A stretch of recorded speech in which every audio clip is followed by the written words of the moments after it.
Hello ನಮಸ್ತೆ, welcome back to Vandana's food kitchen. ನಾನು ನಿಮ್ಮ ವಂದನ. ಇವತ್ತಿನ ರೆಸಿಪಿ ಏನಂತ ನೋಡ್ತಾ ಇದ್ದೀರಾ, ಇದು ಸಾಬುದಾನ ವಡೆ ಅಂತ. ಸ್ವಲ್ಪ ಜನ ಇದನ್ನು ಸಾಬುದಾನ ಅಂತಾರೆ, ಇನ್ನು ಸ್ವಲ್ಪ ಜನ ಇದನ್ನು ಜವಕ್ಕಿ ಅಂತಾರೆ. ಇದನ್ನು ಯೂಸ್ ಮಾಡಿ ವಡೆ ಹೇಗೆ ಮಾಡೋದು, ಇದಕ್ಕೆ ಏನೇನು ಬೇಕು ನೋಡೋಣ ಬನ್ನಿ. ಫಸ್ಟ್ಗೆ ನಾನಿಲ್ಲಿ ಜವಕ್ಕಿನ ನೀರಲ್ಲಿ ನೆನೆಸಿಟ್ಕೋತಾ ಇದ್ದೀನಿ. ಹಾಗೆ ನಾನಿಲ್ಲಿ 2 ಆಲೂಗೆಡ್ಡೆನ ಬೇಯಿಸ್ಕೊತಾ ಇದ್ದೀನಿ. ಇದು ಒಂದು ಕಡೆ ಬೇಯುವಷ್ಟರಲ್ಲಿ ನಾವು ಇನ್ನೊಂದು ಕಡೆ ಶೇಂಗಾ ಪುಡಿನ ರೆಡಿ ಮಾಡ್ಕೊಳ್ಳೋಣ. ನಾನಿಲ್ಲಿ ಶೇಂಗಾನ ಚೆನ್ನಾಗಿ ಹುರಿದು ಕ್ಲೀನ್ ಮಾಡ್ಕೊಂಡಿದ್ದೀನಿ. ಈಗ ಅದನ್ನು ಮಿಕ್ಸರ್ಗೆ ಹಾಕಿ ಗ್ರೈಂಡ್ ಮಾಡ್ಕೊಳ್ಳೋಣ. ನೆಕ್ಸ್ಟ್ ನಾನಿಲ್ಲಿ ಹಸಿಮೆಣಸಿನ್ಕಾಯಿ ಮತ್ತು ಶುಂಠಿನ ಗ್ರೈಂಡ್ ಮಾಡ್ಕೊತಾ ಇದ್ದೀನಿ. ಈಗ ಆಲೂಗೆಡ್ಡೆ ಬೆಂದಿದೆ, ಅದನ್ನು ನಾನು ಕ್ಲೀನ್ ಮಾಡಿ ಇಟ್ಕೊತಾ ಇದ್ದೀನಿ. ರೆಸಿಪಿಗೆ ನಾನು ಏನೇನು ತೊಗೊಂಡಿದ್ದೀನಿ ನೋಡೋಣ ಬನ್ನಿ.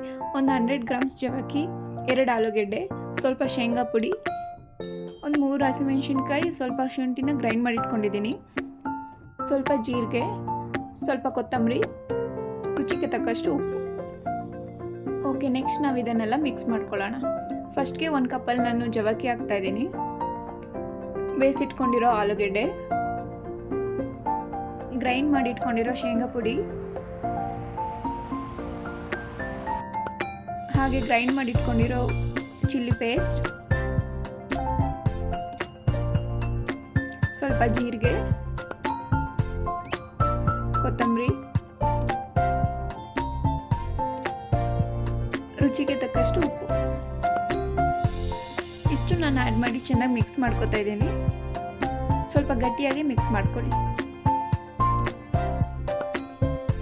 ಈ ಥರ ಸ್ವಲ್ಪ ಗಟ್ಟಿಯಾಗಿ ಮಿಕ್ಸ್ ಮಾಡಿಟ್ಕೊಳ್ಳಿ. ಈಗ ನಾನು ಸ್ಟವ್ ಆನ್ ಮಾಡಿ ಪ್ಯಾನ್ಗೆ ಆಯಿಲ್ ಹಾಕ್ಕೋತಾ ಇದ್ದೀನಿ.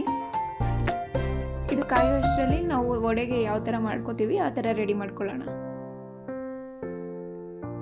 ಈಗ ಆಯಿಲ್ ಕಾಯ್ದಿದೆ, ಈಗ ಅದನ್ನು ಎಣ್ಣೆಲಿ ಹಾಕಿ ಬೇಯಿಸೋಣ ಬನ್ನಿ. ಬೋಂಡ ಬಜ್ಜಿ ವಡೆ ಯಾವ ಥರ ಮಾಡ್ತೀರಾ ಅದೇ ಥರ ಎಣ್ಣೆಲಿ ಬೇಯಿಸ್ಕೊಳ್ಳಿ. ಇದನ್ನು ತುಂಬ ತೆಳ್ಳಗೆ ಮಾಡ್ಕೊಳ್ಳೋಕೆ ಹೋಗಬೇಡಿ, ಎಣ್ಣೆಲೆಲ್ಲ ಬಿಟ್ಟೋಗುತ್ತೆ. ಮೀಡಿಯಮ್ ಫ್ಲೇಮ್ ಇಟ್ಕೊಂಡೆ ಇದನ್ನು ನೀಟಾಗಿ ಬೇಯಿಸ್ಕೊಳ್ಳಿ. ಈಗ ಆಗಿದೆ, ನಾನು ಇದನ್ನು ತೆಗೆದು ಒಂದು ಪ್ಲೇಟ್ಗೆ ಹಾಕ್ಕೋತಾ ಇದ್ದೀನಿ. ಈ ಥರ ಬರಬೇಕು, ಒಳಗೆ ಎಲ್ಲ ಬೇಯಬೇಕು. ಸೊ ಮೀಡಿಯಮ್ ಫ್ಲೇಮಲ್ಲೇ ಮಾಡ್ಕೊಳ್ಳಿ ಇದನ್ನು. Finally it's ready. ಚಟ್ನಿ ಹಾಕಿಟ್ಟಿದ್ದೀನಿ ಅಂತ ನೋಡ್ತೀರಾ, ಚಟ್ನಿ ಜೊತೆ ಇದು ಕಾಂಬಿನೇಷನ್ ಸೂಪರಾಗಿರುತ್ತೆ. ಮಿಸ್ ಮಾಡದೆ ಟ್ರೈ ಮಾಡಿ. ನೀವು ಯಾವಾಗಲೂ ಒಂದೇ ಥರ ಬೋಂಡ ಬಜ್ಜಿ ತಿಂದು ಬೇಜಾರಾಯ್ತಾ, ಇದನ್ನು ಟ್ರೈ ಮಾಡಿ. ಇದ್ರ ಜೊತೆ ಚಟ್ನಿನ ಮಿಸ್ ಮಾಡ್ಕೋಬೇಡಿ, ಕಾಂಬಿನೇಷನ್ ಮಾತ್ರ ಸಖತ್ತಿರುತ್ತೆ. ಓಕೆ, ಈಗ ಟೇಸ್ಟ್ ಮಾಡೋಣ ಬನ್ನಿ. ಸೀರಿಯಸ್ಲಿ ಇದು ಸೂಪರಾಗಿದೆ, ತುಂಬ ಡಿಫ್ರೆಂಟ್ ಟೇಸ್ಟೇ ಇದೆ. ಇದು ಸ್ವಲ್ಪ ಪಡ್ಡು ತಿನ್ನೋ ಥರ ಫೀಲ್ ಆಗುತ್ತೆ, ಚಟ್ನಿ ಜೊತೆ ತಿಂತೀವಲ್ವ. ಸೊ ಮಿಸ್ ಮಾಡದೆ ಟ್ರೈ ಮಾಡಿ. ಇದೇ ರೀತಿ ತುಂಬ ಟೇಸ್ಟಿ ಆ್ಯಂಡ್ ಹೆಲ್ತಿ ರೆಸಿಪೀಸ್ಗೆ ವಂದನಾ ಫುಡ್ ಕಿಚನ್ನ ಸಬ್ಸ್ಕ್ರೈಬ್ ಮಾಡ್ಕೊಳ್ಳಿ. Thank you for watching.